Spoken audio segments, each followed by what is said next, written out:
Ο Πελοποννησιακός πόλεμος 431-404 π.Χ. Το δράμα των Ελλήνων. Αθάνατον έχθραν μη φυλάτε θνητός όν. Μη διατηρείς για πάντα έχθρα ενώ είσαι θνητός. Μένανδρος ο Αθηναίος. Ό,τι κατάφεραν οι Έλληνες τους ένδοξους μυδικούς πολέμους με το ξύφος και την ενότητα. Το κατέστρεψαν πάλι με το ξύφος, αλλά με τη διχόνοια. Αυτή τη φορά το έτος 431 έως και το 404 π.Χ. Είναι η περίοδος του εμφυλίου η γνωστότερη του Πελοποννησιακού πολέμου. Οι Ανθέλληνες κατάλαβαν πολύ καλά ότι οι Έλληνες δεν αντιμετωπίζονται σε μάχες. Ο χειρότερος εχθρός που τους νικά είναι η διχόνοια με τα παιδιά της, δηλαδή την δωροδοκία, την προδοσία και τον ενδοτισμό. Η πατρίδα θα κάνει αρκετά χρόνια για να ανακάμψει. Οι πληγές όμως του αφανιστικού αδελφοκτόνου πολέμου δεν θα επουλουθούν δυστυχώς ποτέ.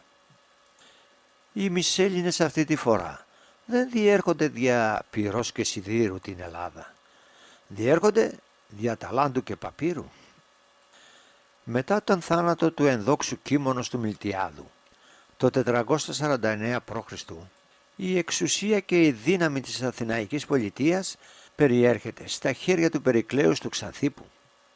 Ο Περικλής ήταν της απόψεως ότι το συμφέρον της πόλεως επέβαλε τη σύναψη ειρήνης με τους Πέρσες και απέστειλε πρέσβη στα Σούσα το 448 π.Χ. για αυτόν τον λόγο. Ο Θουκυδίδης είναι σαφής για τα φιλομηδικά και αντιλακωνικά αισθήματα του Περικλέως. Και ενώ η νέα παρόρμηση των Ελλήνων για την άνθηση πάλι του πολιτισμού τους βρίσκεται σε μεγάλο οργασμό και ακολουθεί μία σειρά πολεμικών συγκρούσεων μεταξύ των Ελληνίδων πόλεων από διάφορες αιτίες, η κυριότερη των οποίων ήταν η ηγεμονία σε όλη τη χώρα. Οι δύο κυρίως πόλεις που είναι η Σπάρτη και η Αθήνα. Ο ανταγωνισμός αυτός έφερε τη διάλυση της συμμαχίας ανάμεσα στις δύο πόλεις, καθώς και τη διαίρεσή του αντίπαλου στρατόπεδα αυτά. Το ένα είναι της Σπάρτης, των υπολείπων Πελοποννησίων, καθώς και των Μεγαραίων με τους Αιγινίτες. Το άλλο είναι των Αθηναίων με τους συμμάχους του, τους Θεσσαλούς και τους Αργίους. Το δράμα αυτό του ελληνισμού, όπου θα αποκαλυφθούν και οι κάποιοι που υπεδάβλιζαν τα πάθη, εξιστορεί ο Θουκυδίδης στην ιστορία του και μας λέγει ότι αυτός ο πόλεμος υπήρξε χειρότερος του Τροϊκού. Το έργο του Θουκυδίδη διακόπτεται το 411 λόγω της εξορίας του κατά πολλούς και μας δίδεται σε 8 βιβλία. Την συνέχεια του Πελοποννησιακού πολέμου μας δίνει ο Ξενοφών στα ελληνικά του ακριβώς από το σημείο που σταμάτησε ο Θουκυδίδης. Μετά δε ταύτα, ου πολλές ημέρες ύστερον, ήλθε εξ Αθηναίων, θυμοχάρης, ναύς έχων ολίγας, κλπ. Ο αδελφοκτόνος πόλεμος ετελείωσε με τη συντριβή των Αθηναίων, οι οποίοι αναγκάστηκαν να δεχτούν τους πράγματι βαρύς όρους των Σπαρτιατών. Κρίνω σκόπιμο να αναφερθούν οι κυριότερες χρονολογίες του αδελφοκτόνου πολέμου για να έχουμε μπρος μας μία εικόνα των γεγονότων που διαδραματίστησαν και να κρίνουμε σωστά πρόσωπα και καταστάσεις. Ας δούμε λοιπόν τι λέγουν οι χρονολογίες, προσέχοντας ποιοι ήσαν αυτοί που ξεκίνησαν τον εμφύλιο πόλεμο αυτόν. 431. Οι Θηβαίοι. Μήπως αναμένατε άλλοι να επιτεθούν? Οι Ιόνιοι Μυδίζοντες και Φινικίζοντες θα ξεκινήσουν κάτι τέτοιο ολέθριο. Επιτίθενται στους Πλατεείς. Έναρξη του αδελφοκτόνου πολέμου. Οι Αθηναίοι εισβάλλουν στη Μεγαρίδα. 430. Λοιμός στην Αθήνα. Παραδίδεται υπό τη Δέα. 429. Πεθαίνει από λοιμό ο Περεκλής. Οι Σπαρτιάτες πολιορκούν τις Πλατεείς. Νίκη του Φορμίωνος κατά των Πελοποννησίων. 428. Η Λέσβος φεύγει από την Αλφα Αθηναϊκή Συμμαχία. Η νήσος Κέρκυρα εισέρχεται και αυτή σε Φίλιο. 427. Παράδοση της Λέσβου και των Πλατεών. Αίμα στην Κέρκυρα. 425. Ο Κλέον ο Αθηναίος καταλαμβάνει την Πύλο. 424-422. Ο αδελφοκτόνος πόλεμος διεξάγεται στη Χαλκιδική. 422. Πεθαίνουν ο Κλέον και ο Σπαρτιάτης Βρασίδας. 421. Νικεί ο Ειρήνη. Το 420 οι Σπαρτιάτες παραβιάζουν τη συνθήκη. 416. Οι Αθηναίοι αφανίζουν όχι μόνο τους Φοινικογεφυραίους ή τους Πέρσες, αλλά και την ίσο Μήλο. Έλληνες πολλούν Έλληνες. 415. Η Σικελική εκστρατεία. Η Αίγεσθα πείθει την Αθήνα για βοήθεια. 414. Συντριβή των Αθηναίων στη Μεγάλη Ελλάδα. Η Σπάρτη επεμβαίνει. 413. Οι Σπαρτιάτες καταλαμβάνουν τη Δεκέλεια και την οχυρώνουν. Δεκελικός και Ιωνικός πόλεμος. Πανολεθρία των Αθηναίων στο Μέγα Κόλπο. 412. Οι σύμμαχοι των Αθηναίων αποστασιοποιούνται. Οι Σπάρτοι συμμαχοί με τους Πέρσες. Της Αφέρνης και Φαρνάβαζος γίνονται φίλοι. 411. Η δημοκρατία στην Αθήνα περνά στο περιθώριο. 410. Η δημοκρατία στην Αθήνα επανέρχεται. Νίκη των Αθηναίων στη Κίζικο. 408. Ο θρυλικός Αλκιβιάδης επιστρέφει στην Αθήνα από την εξορία. 406. Νίκη των Αθηναίων στις Αργινούσες. Καταδικάζονται όμως οι στρατηγοί τους. 405. Πανολεθρία των Αθηναίων στους Αιγώς ποταμούς. Αρχίζει η πολιορκία των Αθηναίων. 404. Δολοφονία του Αλκιβιάδου και των Αθηναίων οριστικός. Κάποιοι έτριβαν τα άτιμα χέρια τους, αφού η μισή Ελλάδα εχάθηκε από τα ίδια τα παιδιά της. Πρέπει να δούμε και αναλυτικά τα γεγονότα και τα πρόσωπα που έπαιξαν δραματικό ρόλο στην αλληλοσφαγή των Ελλήνων. Περίοδος του δεκαετούς πολέμου. 431-421 π.Χ. Όλα αρχίζουν τον Απρίλιο του 431. Οι αιωνίως μυδίζοντες ηγέτες των Θηβών διατάζουν το στρατό τους και επιτίθονται εναντίον των Πλατεών. Οι Σπαρτιάτες με βασιλέα τους τον Αρχίδαμο καταλαμβάνουν και ελαττούν την Αττική. Κατόπιν πολιορκούν την Αθήνα για 10 χρόνια. Οι ασθένειες και ειδικός ο λοιμός αποδεκατίζουν τους Αθηναίους. Οι Αθηναίοι, έχοντας ναυτική υπεροχή, κάνουν επιθέσεις στα παράλια της Πελοποννήσου, προβαίνοντας σε καταστροφές με το στόλο 100 πλοίων. Το 421 υπογράφεται νοικιή Ειρήνη και δυνάμεις αντιμαχόμενων επανέρχονται στις αρχικές τους βάσεις. Κυριαρχεί η μορφή του δημαγωγού των δημαγωγών του Αθηναίου Κλέονος. Η Σικελική εκστρατεία. 415-431 π.Χ. Οι Αθηναίοι έχουν στο ενεργητικό τους κάποιες επιτυχίες και παίρνουν την ανάλογη απόφαση να στείλουν στη Μεγάλη Ελλάδα στόλο από 60 πλοία και ανάλογο εκστρατευτικό σώμα. Ηγούνται οι στρατηγοί Αλκιβιάδη, Λάμαχο και ο Νικίας, ο οποίος ήταν αρνητικός σε αυτή την εκστρατεία. Τον Ιούνιο του έτους όλα είναι έτοιμα και ο αριθμός των πλοίων ανεβαίνει στα 136. Περίπου 7.500 άνδρες επιβιβάζονται στα πλοία με τους ήδη 26.000 ναύτες. Ένθετο αν ζήτα 30-32. Φθάνοντας στις Σιρακούσες αρχίζουν τα προανακρούσματα της Ήττας, αφού οι Σιρακούσιοι τους αποθούν. Έρχεται ο Νοέμβριος και οι Αθηναίοι δεν καταφέρνουν κάτι. Ο Σπαρτιάτης στρατηγός Γίλιππος τους φέρνει δυσκολίες.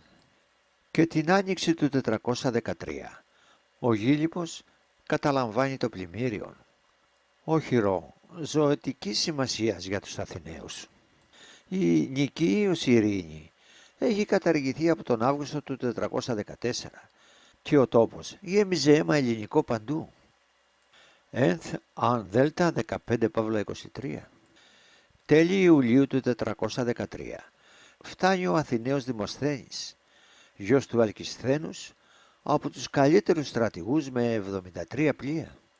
Όλη η δύναμη του Δημοσθένους έφτανε τους 27.000 άνδρες. Ένθε το αν ήταν 31 Παύλα 13.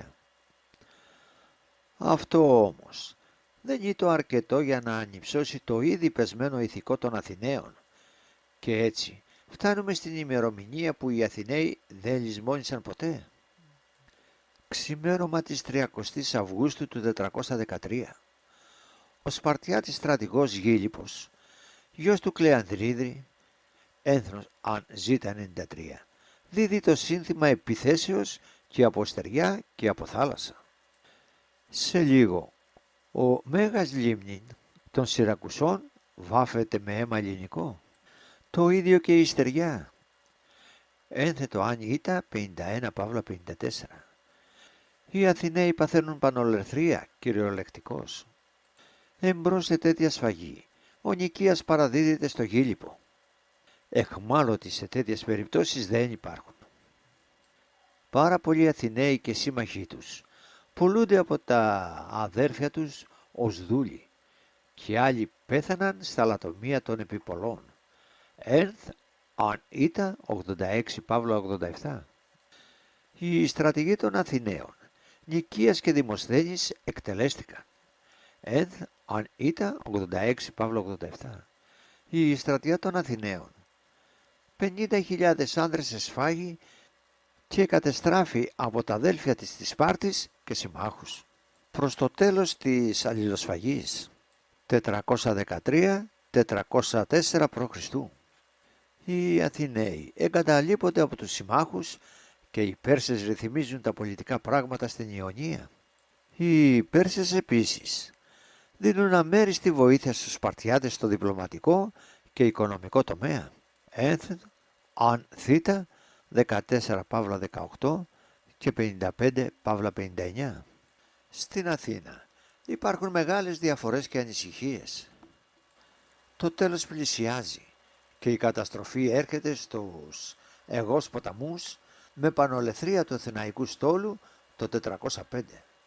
Ξενοφών ελληνικά Β 1,21 Παύλα 1,30. Η τραγωδία του ελληνισμού και το αδελφικό αίμα σταματούν το 404 με την παράδοση των Αθηναίων στη Σπάρτη με ταπεινωτικούς όρους και έρμεο πλέον στις ορέξεις των νικητών.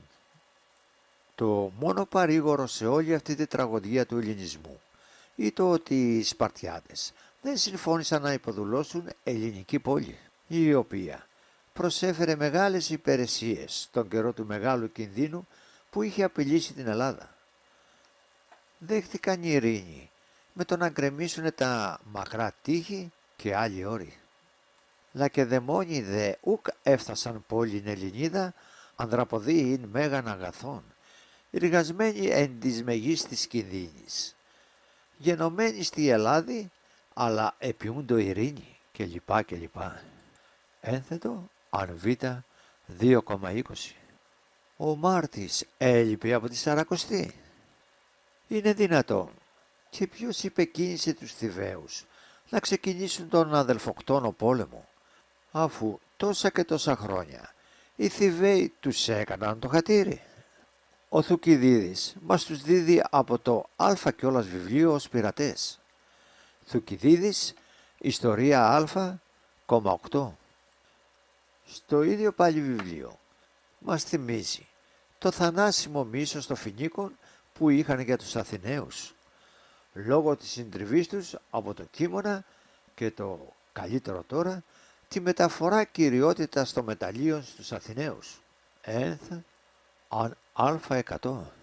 Στη συνέχεια στο ίδιο βιβλίο μας λέγει για τον Αθηναϊκό στόλο που έπλευσε για να προσέξει τα φοινικικά πλοία.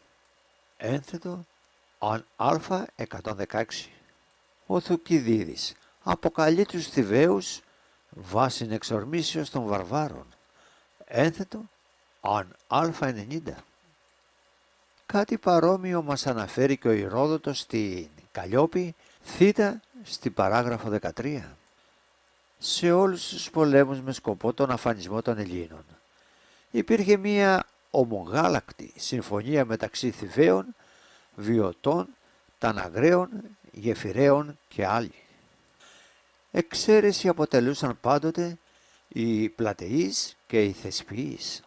Ο Ηρόδοτος μας αναφέρει στην ουρανία Ήτα παράγραφο 1 για τους πρόθυμους Πλατεές. Να, γιατί οι Θηβαίοι επιτέθησαν την άνοιξη του 431 π.Χ. κατά των Πλατεών, αρχίζοντας έτσι ο αδελφοκτόνος πόλεμος.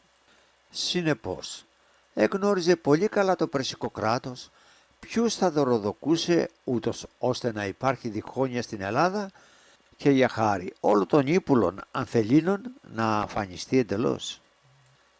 Είναι γεγονός ότι οι Θηβαίοι δεν στεναχωρήθησαν που κατέλαβαν τις Πλατεές νύχτα και σε ιερή μέρα, ιερομηνία, δηλαδή τη νύχτα της τελευταίας ημέρας του σεληνιακού μηνός, η οποία θεωρείται ιερή σε όλη την Ελλάδα. Ένθετο αν Β 2 Παύλα 6. Οι ΕΣΑΗ μυδίζονται Θηβαίοι δεν εφήβοντο ελληνικών εορτών. Ο Θουκυδίδης είναι αποκαλυπτικότατος. Μας αναφέρει τη νίκη του Αθηναίου στρατηγού Νικία εναντίον των Ταναγραίων, οι οποίοι ήσαν αδελφοί των Θηβαίων και των Γεφυραίων. Το μίσος θεριεύει και ιδού οι συνταρακτικές αποκαλύψεις συνεχίζονται. Ο Παγόνδας, γιος του Αιωλάδου, ή το Βιωτάρχης και ομιλών προς τους Βιωτούς απεκάλυψε τους Αθηναίους αλόφιλους, στρατών αλόφιλων επελθόντα. Διεχώρησε το αίμα του. Λίγο πιο κάτω διαβάζουμε. Οι Θηβαίοι γκρέμισαν το τείχος των Θεσπιών επειδή ήσαν αντικίζοντες. Ένθετο αν Δέλτα, 133. Ενώ οι ίδιοι μυδίζοντες και φοινικίζοντες. Έχετε εκπλαγεί λίγο. Ο μέγας ιστορικός μας Θουκυδίδης αναφέρει συνεχώς στο βιβλίο του της ιστορίας του, τους Βιωτούς και αποκαλύπτει το πονηρό και ύπουλο ρόλο σε όλα τα χρόνια του αδελφοκτόνου πολέμου. Ένθετο αν 32 και 6. Είχαν μυστικές συνομιλίες που υπέθαλπταν το μίσος μεταξύ άλλων πόλεων με ηγέτιδα πόλη την Θήβα. Ένθετο αν 36. Ήσαν άνθρωποι που διέλυαν τις σπονδές πολύ εύκολα. Ένθετο αν 3. Στο βιβλίο Σίγμα ταύτης της ιστορίας του, ο Θουκυδίδης μας αποκαλύπτει την καλή ηγεσία των Θηβών. Ο λαός των Θηβών, επαναλαμβάνω για πολλοστή φορά, δεν ήθελε άλλο φίλους. Μας υπενθυμίζει πάλι το ρόλο τους στο βιβλίο Ζ και στις παραγράφους 29 Παύλα 30. Ποιοι λοιπόν φορούσαν μανδύα ελληνικό για να αφανίσουν τους Έλληνες? Το ίδιο διερωτάται και ο Θουκυδίδης. Ένθετο αν Ζ, 44. Στο τελευταίο βιβλίο της ιστορίας του Θουκυδίδη μας δίνει για πολλοστή φορά πληροφορίες για τους Φοινικογεφυραίους και για το ρόλο τους στον Πελοποννησιακό πόλεμο.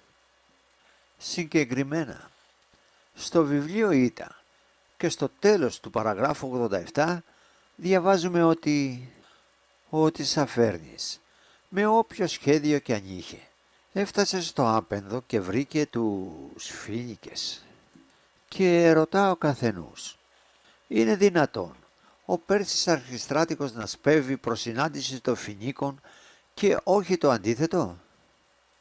Αυτό δηλώνει ότι οι Φοίνικες είχαν μεγάλη επιρροή. Δεν γνωρίζουμε με ποιον τρόπο όμως. Στο ίδιο βιβλίο της ιστορίας του Ήτα, ο Θουκυδίδης μας αναφέρει πάλι και μάλιστα στις παραγράφους 108 Παύλα 109 φοινικικά πλοία ομογάλακτοι Βιωτείς να χαρακτηρίζουν αλόφιλους τους Αθηναίους, Έλληνες που ξημαχούν με τους Ανθέλληνες και κάποιοι οι οποίοι λόγω φυλακτικής διαφοράς, οι Φοίνικες για παράδειγμα, θέλουν να αφανίσουν τον ελληνισμό. Παρόλο όλο το αίμα το αδελφικό που χύθηκε και όσο μίσος έτρεφε μία πόλη για την άλλη, ο ελληνισμός και πάλι επέζησε. Οι πληγές βεβαίως επουλώνονται με το καιρό. Να πάρουμε τουλάχιστον ως παραδείγματα τα μηνύματα του παρελθόντος, διότι ο Πελοποννησιακός πόλεμος επαναλήφθη μετά από 2.350 χρόνια, αλλά με μικρότερη διάρκεια. Η διάρκεια δεν παίζει σημαντικό ρόλο. Το αίμα που χύνεται και οι καταστροφές που γίνονται είναι πρωταγωνιστές. Σε τελική ανάλυση, οι δύο αυτοί εμφύλοι ήσαν ξενοκίνητοι. Τότε ήσαν οι Φοινικογεφυραίοι, οι Πέρσες και άλλοι. Στον άλλον ήσαν οι σύγχρονοι αντιπρόσωποι του τότε, δηλαδή οι Ρώσοι, Αγγλοαμερικάνοι και πίσω από τα νήματά τους ο διεθνής σιωνισμός. Οι εχθροί παραμονεύουν. Ποτέ δεν είχαμε φίλους, ποτέ. Μετά από λίγα χρόνια, μετά τη λήξη του Πελοποννησιακού πολέμου, ο Ασύκριτος θα εκδικηθεί τους όπου γης ανθέληνες. Ερωτήσεις που πρέπει να απαντηθούν, χωρίς συναισθηματική φόρτιση. Α. Πριν αρχίσει ο αδελφοκτόνος πόλεμος, η Σπάρτη αποστέλει τους πρέσβεις της με Λύσιππο, Ράμφια και Αγίσανδρου, οι οποίοι είπαν στο Περικλή: οι Σπαρτιάτες επιθυμούν η ειρήνη, η οποία μπορεί να διατηρηθεί. Ο Περικλής γιατί αρνήθηκε? Β. Γιατί οι Σπαρτιάτες στρατοπέδευσαν στην Τανάγρα και πολέμησαν τους Αθηναίους στο ίδιο μέρος? Πλούταρχος, Περικλής 10.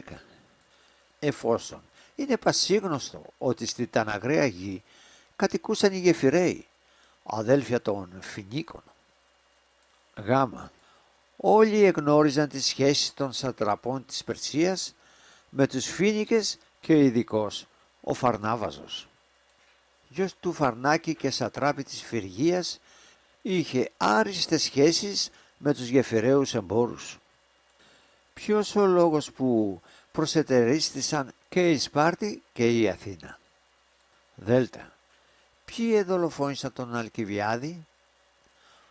Αν ανοίγουμε το Πλούταρχο θα μάθουμε πολλά. Κάτι συνέβη μεταξύ του Φαρνάβαζου και της πανέμορφης συζύγου του και του Αλκιβιάδη. Ένθ αν Αλκιβιάδης, 39. Σε τελική ανάλυση, ποιος ο λόγος να συμμετέχουμε και εμείς ήδη στα αρρωστημένα σχέδια των Μισελίνων?